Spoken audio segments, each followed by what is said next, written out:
welcome back to my channel. It's Jan again, and we're going to repot my Ecuagenera orders in this video, so keep on watching. Hello everyone, welcome back to my channel. It's Jan again, and I hope you're having a fantastic day or night wherever you are in the world. If you're new here, welcome. Here we do plenty things. So if that interests you, consider subscribing to my channel and hit that bell button so that you're updated with my latest videos.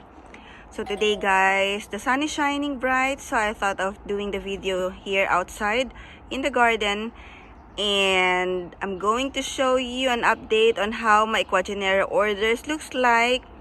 So I received them last Friday, and today is the 6th day that I received them, after I received them. And I'm going to show you as well on how I repot them. So let's go first on how I acclimatize them. After I remove the roots from the sphagnum moss, and after I unbox them, I put them in water first, so to hydrate the roots. So some people will probably wash the leaves first to remove some pests if there's any, and inspect the roots. But for me, I think they're still trying to adjust after being inside the box for a while. So I let them rest first, and then last Sunday, so 2 days after, I washed the leaves with soap and water, and then the roots as well, and inspect the roots if there's any root rot that needs to be cut off. And yeah, so that's what I've done, and then transferred them back into water. And since then they're still in water, and let me show you how they look like now after 6 days. So this one guys is the Anthurium Warocqueanum, and as you can see, one of the leaves is still the same. It's still dark green and looks healthy, but the other leaf is already starting to get yellow, so doesn't look good. That's why I'm going to transfer them now into another substrate. And the other leaf looks the same. It started to become yellow as well, so it's not acclimating well. So maybe it's just the leaves, and I mean that's the risk of importing guys, that you might lose some leaves or even the whole plant itself. So some people will are left with the trunk or the stem, and they have to start all over again. The roots seems fine, so there's still some new roots there. I don't know if it's new roots or it's been there before, but it looks fine. The roots looks healthy, so I'm going to transfer them in another substrate like what I mentioned earlier. Let's move on to my Philodendron SP Colombia. So this leaf looks good, still the same like the previous time, or the first time that I received them, but the second leaf is yellowing as well, so it doesn't look good anymore. And then the new leaf looks fine, so it looks like it's acclimating well. And I've cleaned the roots as well. So this is how it looks like. And this is my Philodendron lynamii, and this is the best one. So far I think it's doing well. It have adjusted well. It didn't change. It's still in water, and it looks so proud. I like the way it looks. And it looks like it's going to be easy to acclimatize the Philodendron lynamii. As you can see there, doesn't look sad, and its leaf is standing proud there. And this is my Philodendron Verrucosum Amazon Sunset. I think it's doing well as well. So I put them inside my cabinet where the humidity can reach up to 97%. And I've read from the Ecuagenera Instagram that the Amazon Sunset, it needs at least 80% humidity when you're acclimatizing it. So if you leave them outside, I left them outside at first, and the leaves started to go down, or it looks really droopy.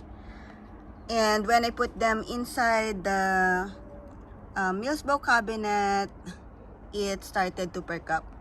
So this is how my Philodendron Verrucosum Amazon Sunset looks like.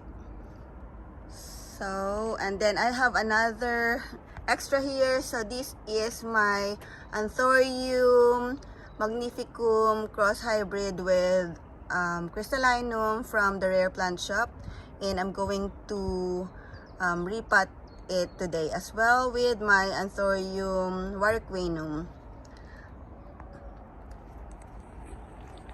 Alright guys, so I'm going to repot first my Anthurium Warocqueanum and my Anthurium Magnificum cross hybrid with Crystallinum. And I've been watching Instagram videos and YouTube videos of Ecuagenera, and they've mentioned there that the substrate that they use for their Anthurium Warocqueanum is a combination of sphagnum moss, perlite, and bark. And that's what I'm going to do as well. And it does make sense because Anthurium Warocqueanum is an epiphyte, so that means that it grows on the surface of another plant, usually a tree, and it's non-parasitic, which means it doesn't get the benefit from the bark. It just clings on there, so it's like it's living along with the tree and not hurting it. So what I'm going to be using is the sphagnum moss, this repti bark, and perlite. And I'm going to add mycorrhizal as well. This I use for my roses to avoid any fungal elements on the roots. And I'm going to add some coco coir as well, and some worm casting. So the worm casting is going to be like a fertilizer for my plants. So I'm going to put them, or I'm going to put my Anthurium Warocqueanum in this glass vase that I got from TK Maxx. So it's not that expensive. So there you go. Let me combine all my substrates now, guys. Right, guys, so I'm going to put these mini leca bowls at the bottom so that I'll have an idea if there's too much water on the vase. So let me put this first.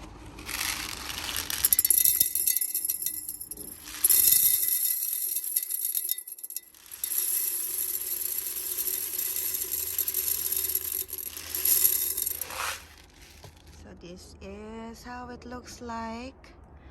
And then I'm going to put some sphagnum moss.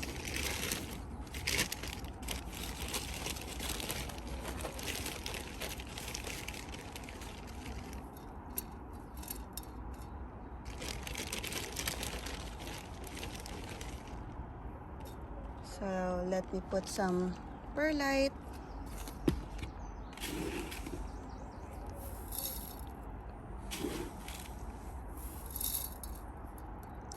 So it's like we're doing a science experiment, guys.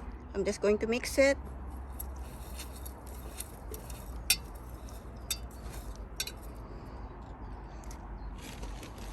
So going to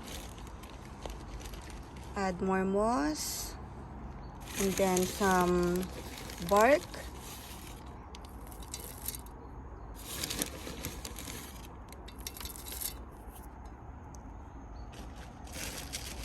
And let's mix it again.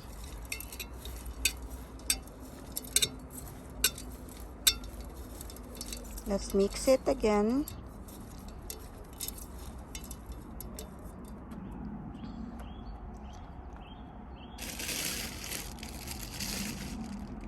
Then let me put some mycorrhizal fungi on my Anthurium Warocqueanum's roots. So adding these mycorrhizal fungi will result in superior water and nutrient uptake with enhanced natural vigor, and plants needing less synthetic fertilizer and surviving better in dry conditions. So yeah, I'll just sprinkle a little bit of my mycorrhizal fungi into the roots of my Anthurium Warocqueanum. So this is my mycorrhizal fungi. Let me add some mycorrhizal fungi on the roots of my queen Anthurium.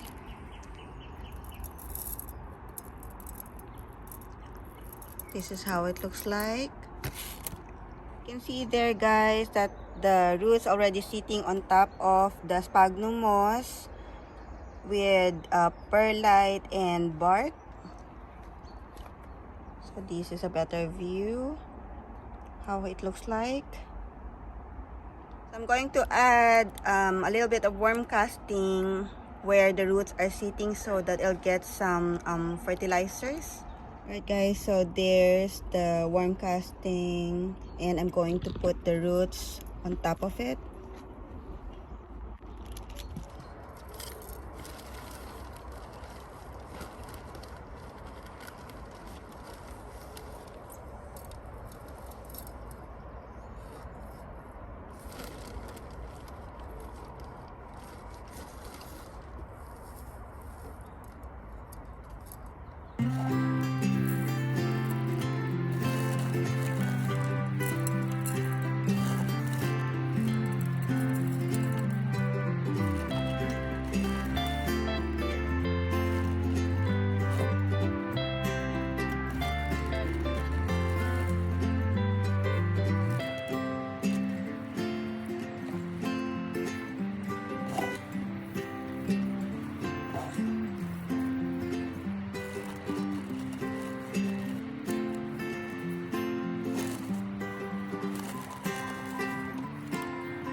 Just position it properly.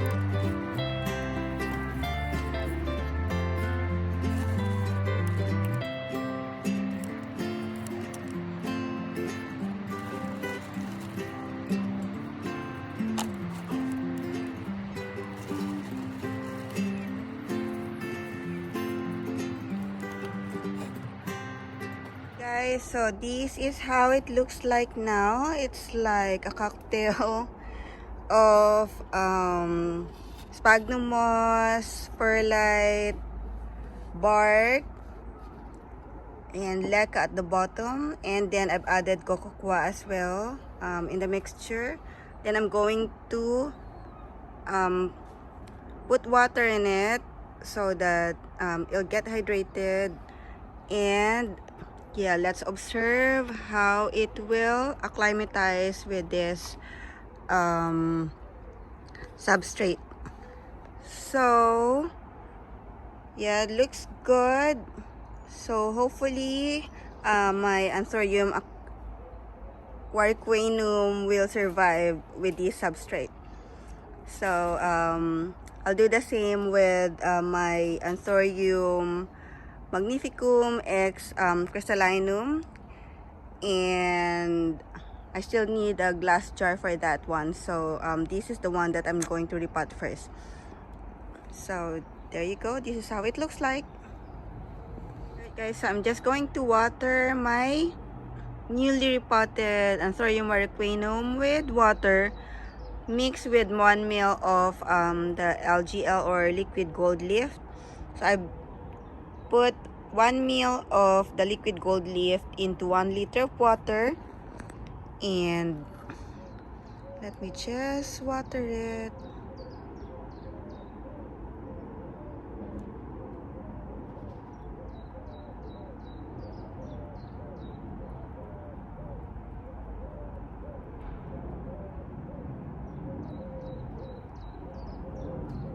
As you can see there guys, I can see how much water I put in my Anthurium Warocqueanum pot or glass vase, and only up to that point. So we don't want to put too much water and cause rot on the roots of my Anthurium Warocqueanum.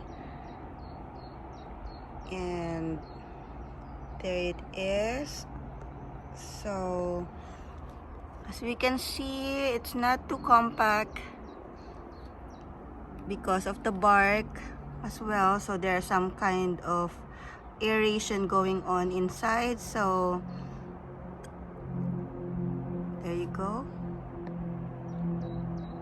Alright guys, so I'm going to put it back inside my Milsbo cabinet so that the humidity will be stable inside the cabinet. And this is how it looks like.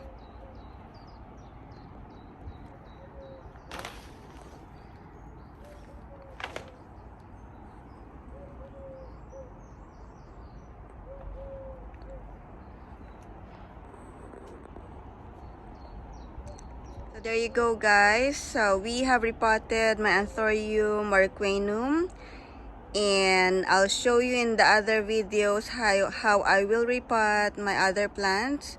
So for the meantime, this is my Anthurium Warocqueanum. So please like this video and subscribe to my channel if you haven't subscribed yet, and I'll see you again soon in my next videos. Happy gardening!